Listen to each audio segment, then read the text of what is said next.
Hello everyone, and welcome to the Block Wars 15 update video. For any other updates on Block Wars, team announcements, or highlights of some of our players, make sure to check out the Block Wars Twitter account at Block Wars Event and visit our lovely community Discord server linked in the description down below. Right, it's time once again for all the changes we made for the event. Grab all the candy you can find, it's time to dive in. Starting off with the hub, it's been reskinned once again to its spookiest form. How spooky, you ask? Well, for starters, there's spiders on leaves, cobwebs on trees, and a massive spider in the score area, a mysterious hole at spawn, a cemetery, Wolfeei world getting a little spooky makeover, and hey?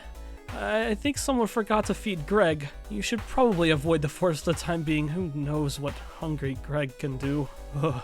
Moving on, we've also added some new cosmetics for you to wear while the event goes on, and as a little bonus, the Halloween lobby music makes a return. Also, speaking of music, we've finally added our Block Wars game music to YouTube and Spotify. Feel free to use the music in your Twitch streams or your YouTube videos without worry of copyright issues. Links will be down below. To make things a tiny bit easier, we've added two new things to the event.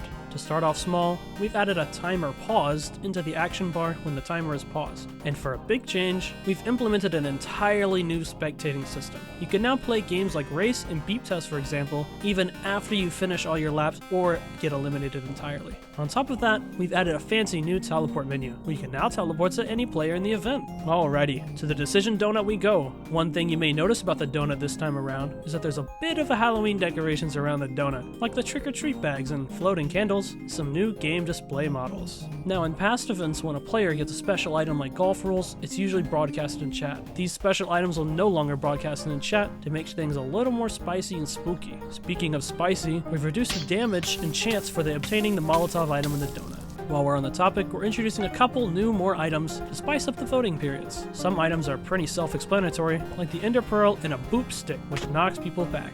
The clone item spawns an NPC of yourself that will count as an extra vote, while a player grabber allows you to grab a player and carry them around with a simple right click. Did you get all of that? Don't worry. To make things a bit easier, all Decision Donut power-ups now have a description on what each item does. Alright, now we can finally move on to the fun stuff, the games. Starting off with Spleef, by popular demand, we've removed the second round of Ice Spleef and reverted it back to 2 rounds of regular Spleef. You know, with snow. However, we decided to keep the snowball knockback for both rounds, 1 and 2. Construction is getting a new map called Geode. Additionally, with new Halloween-themed builds added to the lineup, we've now made it more apparent when the practice build round ends and when the actual game starts, hopefully clearing up a bit of confusion. There's also now a boss bar that shows the team average time and the build time, and there's a little quality of life feature. When the timer until the next build runs out, it makes a little ding sound. In Move, we've added Depth Strider 3 boosts to the Trident section of the game. Battle doesn't have any major kit changes except for one, with the Wizard kit being removed and being replaced with a brand new kit, the Farmer. The Farmer's armor consists of a leather chestplate with diamond leggings and boots. It comes with a netherite hoe that includes sharpness 3 and unbreaking 1. The Farmer also has 3 golden apples, 3 wolf spawn eggs that will spawn a wolf for your team, and 3 TNT eggs. When thrown, the TNT eggs will spawn a chicken on impact, and then will blow up in just 2 seconds, dealing about 4 hearts of damage. Do note, this item does have a 10-second cooldown, so time it very carefully. Additionally, the Skeleton and Pillager kits will now have a 15 arrow cap. Extraction gets a spooky new map called Ring Road. Traverse along the roads and take height, or go underneath the miniature beautiful waterfalls as you fight to extract your way out of the forest. You'll find massive pumpkins, tombstones, and logs scattered across the map as you fight the opposing team. To make things a little nicer, we've added round matchup titles and implemented a particle circle on the extraction area. You also might want to turn up your music slider for this game.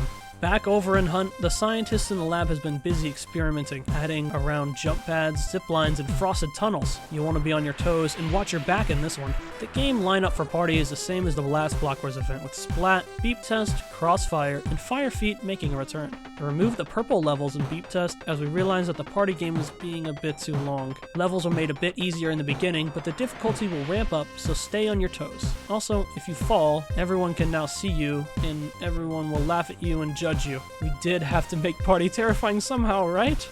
Fire feet is still the same, but you may have noticed the blue sky and blue fire on the map. I wonder if it's hotter than usual. Splat is getting some changes. Firstly, we added a subtitle for you when you get a paint bomb. We've also implemented a sneak in your color to refill to the boss bar when you're out of paintballs. We've also slightly reduced the speed when you shift to travel around the map. And finally, Race is saying sayonara to the tropics and hello to the Old West in its newest course, Canyon Run. In this adaptation of the Old West, you'll face canyons, caves, and crevices that'll scare even the snake in your boot. With plenty of paths, be sure to watch out for any signs of danger, unless you think your parkour chops are up for it. This map has also given us a chance to up the quality a notch, so say hello to new sound design, models, and textures. And that covers all the updates and changes for Block Wars 15. If you want to stay up to date with all the news on Block Wars, make sure to follow us on Twitter @BlockWarsEvent and join our Discord server, linked in the description below. We all hope you enjoy Block Wars 15, whether it's a player, tester, or viewer.